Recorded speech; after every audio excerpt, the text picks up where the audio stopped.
তারপরে সে আমাকে বলল, ম্যাডাম আমার পেটটা ভার ভার লাগে, কি জানি লড়ে। আমি মানে একটু অবাক হয়ে গিয়ে আবারও তাকে জিজ্ঞাসা করেছি যে মা তোমার কী সমস্যা লাগে। সে আমাকে বললো আমার পেটটা ভার ভার লাগে, কি জানি লড়ে।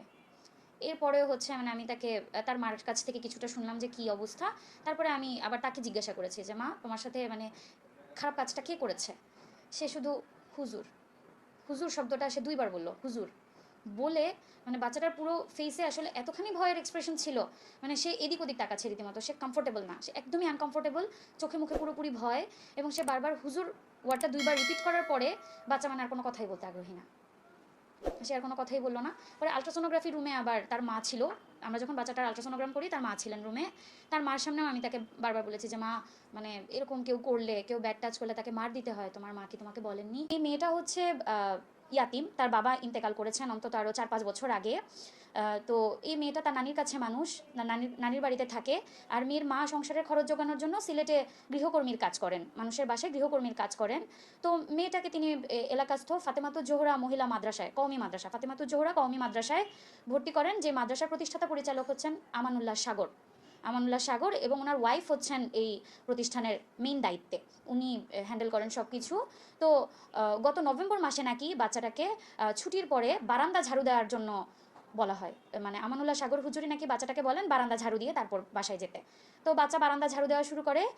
বারান্দা ঝাড়ু দেওয়ার এক পর্যায়ে নাকি হুজুরটাকে বলে হুজুরের যে রুমটা, মানে প্রতিষ্ঠাতা পরিচালকের যে রুমটা, এই রুমটাও যেন পরিষ্কার করে দেয়। তো বাচ্চা রুম পরিষ্কার করার জন্য ভেতরে ঢুকলে উনি দরজা বন্ধ করে বাচ্চার সঙ্গে এই পৈশাচিক আচরণটা করেন। 5 থেকে আরও 7বার উনি এটা রিপিট করছেন আচরণটা বাচ্চার সঙ্গে, পরপর বেশ কয়েকদিন, পরপর প্রায় 5 থেকে 7 দিন উনি একই কাজ করছেন।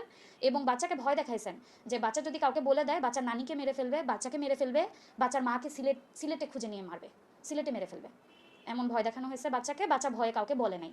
এবং একটা পর্যায়ে নাকি গত বছরের জানুয়ারি ফেব্রুয়ারির দিকে বাচ্চাকে মাদ্রাসা থেকে বেরও করে দেওয়া হয়েছে, এই বছরের জানুয়ারি ফেব্রুয়ারির দিকে বাচ্চাকে মাদ্রাসা থেকে বের করে দেওয়া হয়েছে। গত মার্চ মাসে বাচ্চার নানি খেয়াল করলেন যে বাচ্চার পেটটা অস্বাভাবিকভাবে বড় হয়ে যাচ্ছে।